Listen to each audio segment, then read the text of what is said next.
எல்லோருக்கும் வணக்கம். Big boss season 8 Tamil. So இந்த வீடியோவில் ப்ரமோ 2 வந்து பார்த்தீங்கன்னா ரிலீஸ் ஆயிருக்கு. அதை பற்றி நம்ம கண்டிப்பாக டிஸ்கஸ் பண்ண போகிறோம். ஸோ வீடியோக்குள்ள போகிறதுக்கு முன்னாடி சேனல் புதுசாக இருக்கிறவங்க கண்டிப்பாக சப்ஸ்கிரைப் பண்ணுங்கள், வீடியோ மறக்காமல் ஒரு லைக் பண்ணுங்கள். இப்போ நம்ம வீடியோக்குள்ளே போகலாம். ஸோ பிக் பாஸில் ப்ரமோ 2 வந்து பார்த்தீங்க அப்படின்னா உங்கள் குடும்பத்தில் இருக்கவங்க யார் மேலே முரண்பாடு வைக்கிறாங்கங்கிறது எங்களுக்கு தெரியும். சரி, நாங்கள் பார்த்துட்டு இருக்கோம். ஆனால் நீங்கள் யார் மேலே முரண்பாடு இருக்குன்னு நினச்சிங்க, அது வந்து பார்த்தீங்கன்னா யாருக்கு வந்து வரல அப்படிங்கிறத நீங்கள் யோசிக்கிறீங்கன்னு சொல்லிட்டு ஒரு கேள்வி கேட்குறாரு. அதாவது டீம் வந்து பார்த்தீங்கன்னா உள்ளே வந்தாங்கல்ல, ஃபேமிலி டீம். ஸோ உள்ளே வந்துட்டு இப்போ ஜாக்லின் அம்மா வந்தாங்கன்னா ஜாக்லின் வந்து ஜெஃபுக்கு வச்சாங்க. சரியா? ஸோ அப்படி இருக்கும் பொழுது யார் உங்களுக்கு தோணுச்சு அவங்க வைக்கல இல்லை வச்சுருப்பாங்க அப்படின்ற மாதிரி வந்து கேள்விகள் கேட்கப்படுது. So that was a very bold question from Vijay Sethupathi. So I loved it. So அதில் வந்து பார்த்தீங்க அப்படின்னா நம்ம ஜாக்லின் எழுந்திரிச்சு, சார் எனக்கு வந்து விசாலை கேட்கணும்னு தோணுச்சு சார், அப்புறம் வந்து பார்த்தீங்கன்னா நம்ம சவுண்டை கேட்கணும்னு தோணுச்சு சார் அப்படின்ற மாதிரி சொல்கிறாங்க. என்னம்மா புதுசாக இருக்கே ஜாக்லின், ஆட்டத்தை ஆரம்பிச்சிருச்சு ஜாக்லின் அப்படின்ற மாதிரி தான் வந்து இருக்குது. ஸோ என்ன அப்படின்னு பார்த்தீங்கன்னா விஷால் வந்து நம்ம ஜாக்லின் மேலே வைக்கிறதுக்கான காரணம், அதாவது விஷாலும் ஜாக்லின் விஷாலும் வந்து பார்த்தீங்கன்னா மாற்றி மாற்றி பேசுனதுக்கான காரணம் வந்து மெயினாக எப்போ பார்த்தாலும் விஷால் வந்து பார்த்தீங்கன்னா ஜாக்லினை வந்து டவுன் பண்ணி அந்த மாதிரி தான் வந்து பேசிகிட்டு இருப்பார். சவுண்டு கூட வச்சு ஜாக் வந்து அப்படி இது பண்ணுறா அது பண்ணுறா நம்பிக்கை துரோகம் பண்ணுறா அப்படின்ற மாதிரிலாம் பேசி விட்டுருந்தார். ஸோ அதெல்லாம் வந்து பார்த்தீங்கன்னா கேட்பாங்க அப்படின்ற மாதிரி அவங்க எக்ஸ்பெக்டேஷன் பண்ணாங்க. பட் அவங்க வெளியே அந்த ஸ்கிரிப்ட் எழுதி கொடுக்கணும்ல, ஏமா நீ அதெல்லாம் கேட்கக்கூடாது, போய் ஜெப்பை கேளுமா, விஷாலில் நம்ம பையன் சரியா, போய் எதுவும் வச்சிடாதீங்க அப்படின்ற மாதிரி. அதே மாதிரி சவுண்டு பற்றி கேட்கணும்னா அதுவும் வேணாமா அப்படின்ற மாதிரி. ஏன்னா சவுண்டு வந்து பின்னாடி வந்து பேசுகிறாங்க ஜாக்லினை பற்றி அப்படிங்கிறது. பட் அதையும் அவங்க அம்மா வந்து சொன்னாங்க. சவுண்டு வந்து அவங்க அம்மா சொன்னாங்க, அதாவது இவங்க சொல்லலை, சவுண்டோட அம்மா தான் சொன்னாங்க அது. சரியா? அந்த மாதிரி நீ தான் பின்னாடி பேசிகிட்டு இருக்க அப்படின்ற மாதிரி. ஸோ விஷாலுக்கும் வந்து பெருசாக வந்து எதுவுமே இல்லை ஒரு முரண்பாடு அப்படிங்கிறப்ப.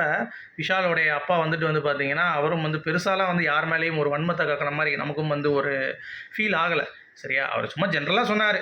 சரிங்களா? ஜாக்லின் பற்றி ஒரு வார்த்தை பேசிட்டு அப்படியே வந்து விட்டார் அப்படிங்கிறது தான். மற்றபடி எல்லாரை பற்றியும் பேசும்போது அவர் சொல்லி விட்டது தான். மற்றபடி குறிப்பிட்டு இவங்க தான் வந்து பயங்கரமாக தப்பு பண்ணாங்க அப்படின்ற மாதிரி யாருமே வந்து பேசல. பட் ஜாக்லின் இங்கே பேசுனது அப்படிங்கிறது ரொம்ப ஷாக்கிங்காக இருந்தது அப்படிங்கிறது தான்.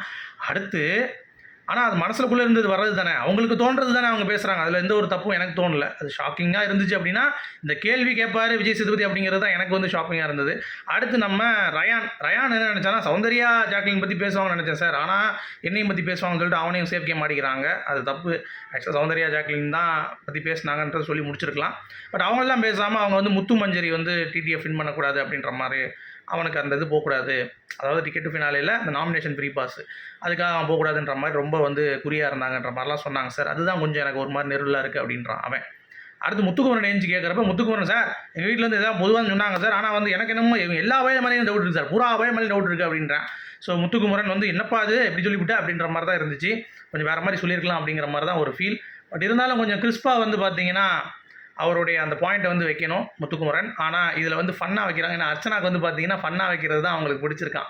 அதனால் அர்ச்சனாவுடைய பேச்சை வந்து இவர் கேட்குறாரு அப்படிங்கிறது பார்க்க முடியுது. So that is good. So இப்போ ப்ரொமோ ரிவ்யூ, அதாவது ரியாக்ஷன், அதை வந்து பார்த்துருவோம். வீட்டாளுங்க ஒரு ஆளுக்கு முரண் வச்சுருந்தாங்க. ஆமாம், கருத்து இருந்தால் சொல்லுங்கள் அப்படின்னு. ஆனால் விஷால் அப்பா வந்து பார்த்தீங்கன்னா யார்கிட்ட அவங்க முரண் வச்சாங்க அப்படிங்கிறத நம்ம யோசிக்கணும். ஏன்னா விஷாலுக்கு வந்து எனக்கு தெரிஞ்சு ஒரு எல்லாமே ஃப்ரீயாக தான் வந்து பேசினாங்க. யாருமே வந்து முரண் வச்சுக்கிற அளவுக்கு விஷால் மேலே வந்து கோவப்படுறதோ எதுவுமே வந்து இல்லைல்ல. விஷால் அண்ட் சௌந்தர்யா. ஸோ ஆனால் ஜாக்லின் கேட்குறது கரெக்டான பாயிண்ட் தான். இதில் எந்த ஒரு மாற்று கருத்தும் இல்லை. கரெக்டாக விஜய் சேதுபதி சிரிக்கிறாரு, ஏய் வாங்கடா. அதாவது ரயான் வந்து பார்த்தீங்கன்னா ஜாக்கு சவுண்டு ஜாக்லின் எல்லாத்தையும் சொல்லுவாங்க சார், வேறு லெவல் சார். மஞ்சரி முத்து சொன்னேன், மஞ்சரி மூஞ்ச பாருங்க, ஆத்தாடி எல்லாரும் மேலேயும் சார், குறிப்பிட்ட ஒருத்தர் கிடையாது சார், எல்லாரும் மேலேயும் சின்ன டவுட் இருக்கு. அப்படியே அவர் சிரிச்சிருவார் ஒன்று, அப்படியே முத்துக்கு போகிறேன், அவ்வளோதான். ஸோ முடிஞ்சு. ஸோ முத்துக்குமரனுக்கு க்ரூமிங் தேவைப்படுது போல், மண்டையில் மாவு மாதிரி ஆகிடுச்சு, ரெண்டு சைடும் வச்சு விட்டா திருப்பி மாப் போட்டுடலாம் போல். ஸோ இதுதான் முரண்பாடு ப்ரமோ. மற்றபடி இதில் சுவாரஸ்யம் ஏதாவது இருக்கான்னு கேட்டிங்கன்னா கண்டிப்பாக எதுவுமே இல்லை. So that's okay. But need promo okay. So உங்களுடைய கருத்துக்கள் என்னங்கிறத சொன்னால் மீண்டும் சந்திப்போம். Good by.